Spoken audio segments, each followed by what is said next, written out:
வணக்கம் நண்பர்களே, நான் அறிவொளி முருகன் பேசுகிறேன். இன்றைக்கி நாம் பார்க்க போகிற அறிவொளி சிறுகதை பெருவிரல் குள்ளன். ஒரு பாட்டி பொரித்து சாப்பிடுவதற்காக முட்டையை உடைத்து கரண்டியில் ஊற்றப் போனாள். அந்த முட்டைக்குள்ளிருந்து ஒரு பெருவிரல் தண்டி மனுஷன் குதித்தான். பாட்டி வியப்போடு அந்த குள்ளனை பார்த்தாள். என்னை குளிப்பாட்டி மாடக்குழியில் விடு பாட்டி என்றான் குள்ளன். அந்த சின்ன உருவம் பேசுவதும் ஒரு அதிசயமாக இருந்தது. குள்ளன் சொற்படியே அவனை குளிப்பாட்டினாள். பிறகு மாடக்குழியில் எடுத்து வைத்தாள். தினம் தினம் அவனுக்கு சோறு ஊட்டி குளிப்பாட்டி மாடக்குழியில் எடுத்து விட்டு விடுவாள். நாட்கள் ஓடின. கிழவி முதுமையினால் மிகவும் தளர்ந்து போனாள். அவளால் ஒரு வேளையும் செய்ய முடியவில்லை. சாப்பாட்டுக்கே திண்டாட்டமாகிவிட்டது. இந்த நிலையை எண்ணி ஒரு நாள் கண்ணீர் விட்டு வருந்தினாள். நமக்கு ஒரு பிள்ளை இருந்தால் சம்பாதித்து போடுவான், உட்கார்ந்து சாப்பிடலாம் என்று தனக்குள் முனகிக்கொண்டே அழுதாள். இதை கேட்டு பெருவிரல் குள்ளன் மாடக்குழியை விட்டு கீழே குதித்து ஓடி வந்து பாட்டியின் கண்ணீரை துடைத்தான். பாட்டி, எனக்கு அரிவாள் மட்டும் கொடு, நான் கதிரறுப்புக்கு போய் நிறைய கூலி கொண்டு வருகிறேன் என்றான். கிழவியோ அவன் பேச்சை சட்ட செய்யவில்லை. உன்னால் என்ன வேலை செய்ய முடியும்? வழியில் யாராவது மிதித்து நசுக்கி விடுவார்கள் என்று சொல்லிவிட்டாள். குள்ளன் பிடிவாதத்துடன் ஒரு பன்னரிவாளுடன் கிளம்பி போய்விட்டான். அங்கே புஞ்சையில் கதிரறுப்பு நடந்து கொண்டிருந்தது. வேலையாட்களிடம் நானும் அறுப்பு வேலைக்கு வருகிறேன் என்று கேட்டான். அவர்கள் அனைவரும் சிரித்தார்கள். நீ இருக்கிற இடமே தெரியல, விரல் தண்டி பய, என்ன அறுப்பு வேலை செய்வ என்று கேலி பேசினார்கள். நான் உங்களைப் போல் 2 பங்கு நிறைய அறுவடை செய்வேன். எனக்கு கூலியாக என் மூக்குத்துவாரம் பிடிக்கிற அளவு தானியம் கொடுத்தால் போதும் என்றான். புஞ்சைக்காரனும் வேலையாட்களும் அதற்கு சம்மதித்தனர். அறுவடை முடிந்தது. சொன்னபடியே குள்ளன் 2 மடங்கு வேலை செய்திருந்தான். களத்தில் தானியம் அம்பாரமாக குவிந்து கிடந்தது. புஞ்சைக்காரன் எல்லோருக்கும் கூலி அளந்து கொடுத்தான். குள்ளனை கூப்பிட்டான். குள்ளன் மூக்குத்துவாரத்தை காட்டினான்.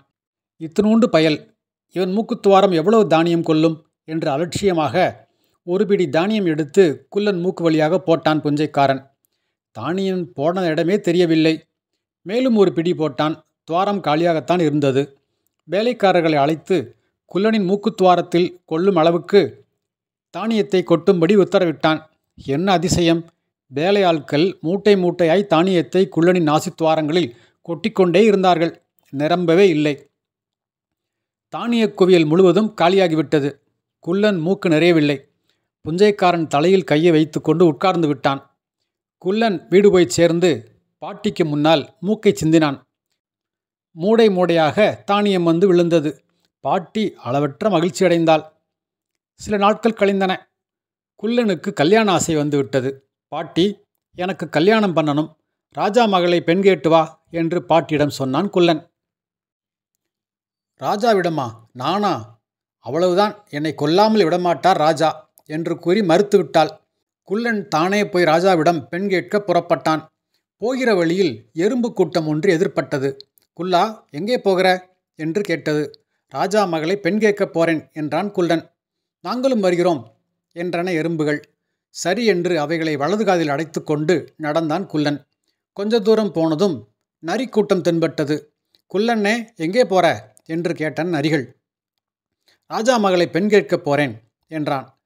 அப்போ நாங்களும் வருகிறோம் என்றன நரிகள். நரிகளை இடது காதில் அடைத்து கொண்டான். வழியில் ஒரு சமுத்திரம் குறுக்கிட்டது. சமுத்திர தண்ணீரையெல்லாம் மூக்கில் உறிஞ்சி கொண்டான். அரண்மனைக்கு சென்று ராஜாவை பார்த்தான். ராஜாவே, உன் மகளை எனக்கு கல்யாணம் செய்து தாரும் என்று உரக்க கேட்டான். ராஜா அக்கம்பக்கம் பார்த்தார். யாரும் ஆள் தெரியவில்லை. சப்தம் எங்கிருந்து வருகிறது? ராஜா குனிந்து பார்த்தார். ஒரு பெருவிரல் அளவில் உள்ள ஒருவன் பேசிக்கொண்டிருக்கிறான். அதுவும் தன்னிடம் வந்து தைரியமாக பெண் கேட்கிறான். அரசனுக்கு கோபம் வந்துவிட்டது. காவலர்களை அழைத்தான். இந்த குள்ளனை பிடித்து யானைக்கு முன்னால் போடுங்கள், யானை மிதித்து நசுக்கட்டும் என்று உத்தரவிட்டான்.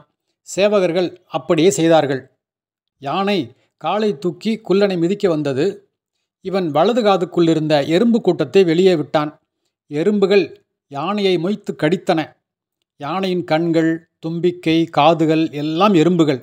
எறும்புக்கடி பொறுக்காமல் துடிதுடித்தது யானை. கடைசியில் யானை செத்துப்போய் விட்டது.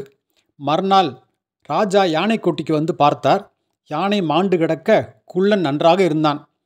ராஜா கோபமடைந்தார். அவரிடம் சேவல் சண்டைக்கான சேவல்கள் இருந்தன. குள்ளனை பிடித்து அந்த போர்ச் சேவல்களுக்கு முன்னால் போடும்படி உத்தரவு போட்டார். சேவகர்கள் அப்படியே செய்தனர். கூண்டில் விடப்பட்ட குள்ளனை நோக்கி ஆக்ரோஷமாக கொக்கரித்து கொண்டு வந்தன சேவல்கள். குள்ளன் அஞ்சவில்லை. இடது காதில் உள்ள நரிகளை வெளியே விட்டான். அவ்வளவுதான். சேவல்களையெல்லாம் நரிகள் தின்றுவிட்டன. குள்ளன் செத்துவிட்டானா என்று பார்க்க வந்த ராஜாவுக்கு ஏமாற்றம்தான் காத்திருந்தது. போர்ச் சேவல்களுக்கு பதில் ஓரிரண்டு எலும்பு துண்டுகள் தான் கிடந்தன. குள்ளன் பத்திரமாக இருந்தான். குள்ளன் அரசனிடம், எனக்கு பெண் கொடுக்கிறாயா இல்லையா என்று மிரட்டிக்கொண்டே மூக்கை சிந்தினான். சமுத்திரம் வெளியே வந்தது. ராஜாவை கடல் நீர் சூழ்ந்தது. கொஞ்சம் கொஞ்சமாக ராஜா மூழ்க ஆரம்பித்தார். தண்ணீர் மூக்கு வரை வந்ததும் ராஜா பயந்து கத்தினார். குள்ளா, என்னை காப்பாற்று, உனக்கு பெண் தருகிறேன் என்று அலறினார் ராஜா. குள்ளன் சமுத்திரத்தை திரும்ப உறிஞ்சி மூக்கில் அடைத்து கொண்டான். ராஜாவும் பிழைத்தார். பிறகு என்ன?